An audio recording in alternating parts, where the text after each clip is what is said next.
Nanti Ya, linknya kan mau diupload Gak YouTube. usah diupload, kirim ke kamu. Ini. Oh iya, nanti aku upload. Ya Bu Kadaver, maaf ya. Nah ya, udah jawab. Metabolisme lipid. Lipid dikit kan ya? Lipid itu Lipid lumayan. 33. Ya daripada ini protein. Iya sih. 33. Lipid itu dia kan tersusun atas asam lemak gliserol. Nah, dia sifatnya nonpolar karena dia berasal dari gugus ketoasil dan isoprena. Nah, sehingga membentuk lipid di sini. Jadi lipid itu berasal dari gugus ketoasil dan isoprena, membagi lipid menjadi asil lemak atau asam lemak dan gliserolipid, trigliserida. Nah, fungsi dari lemak ini banyak, ada cadangan energi, penyusun membran sel, dan pensinyalan molekul. Ini usah. Nah, pencernaan secara garis besar itu lipid dalam bentuk trigliserol makanan, ada namanya trigliserol rantai panjang dan rantai pendek. Rantai panjang itu dari hewani, rantai pendek itu dari tumbuhan. Nah, dia ketika kita makan secara garis umum ini, garis umum itu bakal dipecah menjadi asam lemak dan 1,2 diasil gliserol, di mana ini akan diserap oleh usus. Nah, diserap oleh usus nanti bakal digunakan, baik bisa disimpan jadi gliserol maupun bisa digunakan langsung. Nah, terus yang membantu untuk menghidrolisis atau memecahnya itu siapa? Si lipase lingual dan lipase gastrik. Lipase pankreas juga bisa. Nih, 2 monoasilgliserol dan asam lemak. Nah, digestif dan absorpsinya. Digestif itu kan disederhanakan, dan absorpsi penyerapan. Nah, digestifnya itu dibantu oleh sama si asam empedu atau garam empedu, cairan empedu.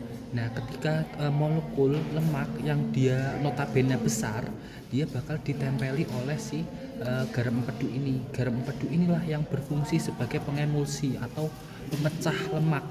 Nah, namun dia belum bisa langsung diserap. Yang menyerapnya dibantu dengan si bantuan misel, dibentuk menjadi misel. Misel itu fosfolipid itu kan ada bagian hidrofilik dan hidrofobik. Nah, dibuatlah suatu molekul yang dimana dia hidrofiliknya yang suka air itu ditaruh di luar, jadi diselubungi oleh hidrofilik, jadi dia bisa masuk ke dalam lumen usus.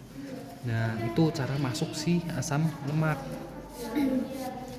Nih, emulsifikasi dari garam empedu, terus pankreas lipase, dibantu tadi pankreas lipase itu untuk dipotong-potong juga, terus dibentuk misel. Nah, ini secara gambaran umum trigliserol itu kita makan melalui proses-proses itu akan dipecah menjadi asam lemak dan 2 monoasilgliserol. Nah, itu akan diserap oleh lumen, diserap oleh usus kita dalam bentuk misel tadi. Nah, misel, tapi asam lemaknya atau bukan asam lemak, itu asam garam empedunya itu bakal ditinggal, dia nggak masuk ke lumen usus. Nah, setelah itu masuk trigliserol sama si trigliserol, bukan monoasilgliserol sama asam lemaknya udah masuk ke dalam lumen usus, dia bakal disatukan menjadi trigliserol. Nah, trigliserol ini akan melekat dengan proteinnya namanya ApoB, menjadi namanya si nasen kilomikron. Ini kurang lebih nasen kilomikron itu sebagai kilomikron yang belum matang. Dia bakal pergi ke pembuluh limfatik nanti bakal ke pembuluh darah menjadi kilomikron matur dan digunakan. Jika digunakan sisa, dia bakal menjadi jadi apa? Remnan kilomikron. Nah, ini secara garis besar digestifnya, monoagliserol and fatty acid masuk ke dalam sel melalui difusi. Tadi ini dibantu oleh namanya tadi misel itu kan. Terus trigliserol akan disintesis. Tadi kan masuknya dalam bentuk asam lemak dan 2 monoasilgliserol, masih pisah. Nah, dia bakal disintesis, bakal digabungin lagi menjadi trigliserol. Nah, trigliserolnya ini bakal ketambahin proteinnya tadi itu proteinnya si ApoB. Nah, akan membentuk kilomikron, lebih tepatnya nasen kilomikron yang belum matang. Terus dia akan menuju ke pembuluh limfatik untuk dialiri ke pembuluh darah. Nah, ini secara garis besarnya nasen kilomikron bakal pergi ke sel adiposa. Sel ke adiposa dulu. Ini kilomikron ke sel adiposa. Ke sel adiposa. Terus di adiposa ini bakal ditentuin dia mau digunakan atau bakal disimpan. Kalau disimpan dia bakal menjadi trigliserol. Tapi kalau jika digunakan bakal ditransfer ke mitokondria. Nah, si asam lemaknya ini bakal pergi ke mitokondria, akan diubah menjadi asil koenzim A. Nah, akan menjadi hasil koenzim A di mitokondria. Nah, kan dari sini nih, ini kita butuh energi. Kita nggak nyimpen dulu, kita dikeluarin ke sini pakai fatty acid albumin, dia bakal mengeluarkan fatty acidnya, bakal diubah menjadi hasil koenzim A. Dan hasil koenzim A ini di mitokondria bakal terjadi namanya beta oksidasi. Beta oksidasi ini berfungsi mengubah hasil koenzim A menjadi asetil koenzim A, di mana hasil koenzim A ini 16 gugus C ya, diubah menjadi asetil koenzim A yang memiliki gugus atom C-nya cuma 2. Nah, setelah terjadinya pembentukan asetil koenzim A ini akan menjadi 2. Dia menjadi benda keton, menjadi energi, maupun bisa menjadi ATP melalui sitrat, melalui siklus asam sitrat. Nah, terus habis itu udah sampai sini.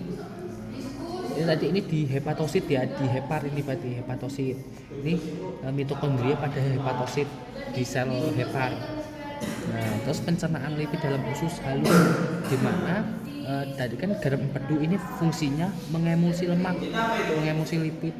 Nah, fungsinya mengemulsi lipid, dia meningkatkan permukaan si lipid ini biar mempermudah si lipid lipase pankreasnya itu mencerna.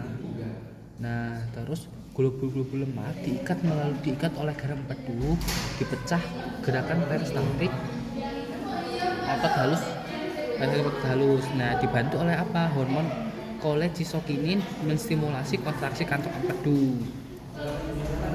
Nah, terus pankreatik lipase, di mana disintesis lipase ini disintesis di pankreas ya pastinya, serta enzim lain kolipase.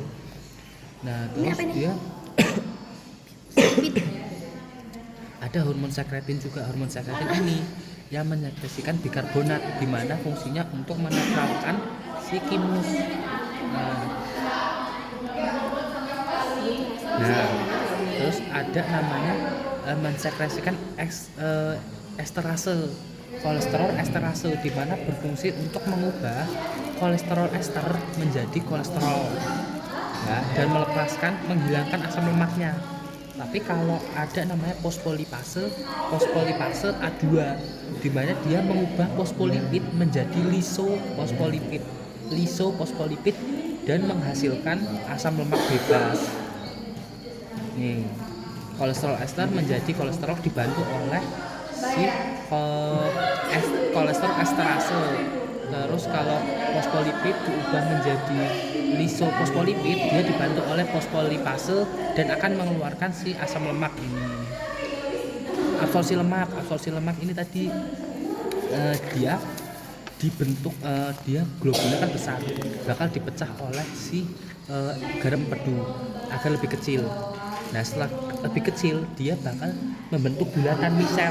Di dalamnya misel ini ada kolesterol, ada lisolip, fosfolipid, vitamin larut lemak.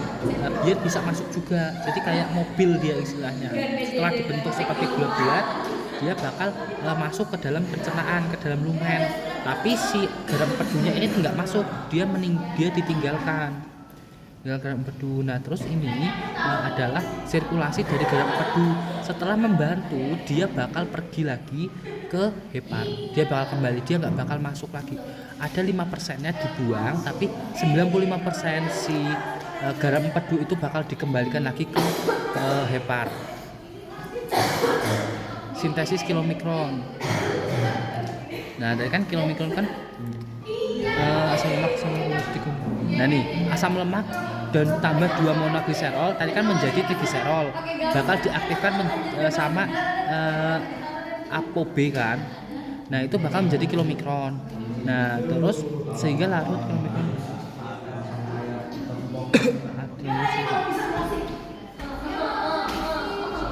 Asam lemak diaktifkan. Nah, asam lemak ini diaktifkan oleh fatty acid, asam lemak koenzim A. Jadi tadi yang membuat kilomikron itu kan si ApoB. Tapi kalau yang mengaktifkan asam lemak itu fatty acid koenzim A. Stop.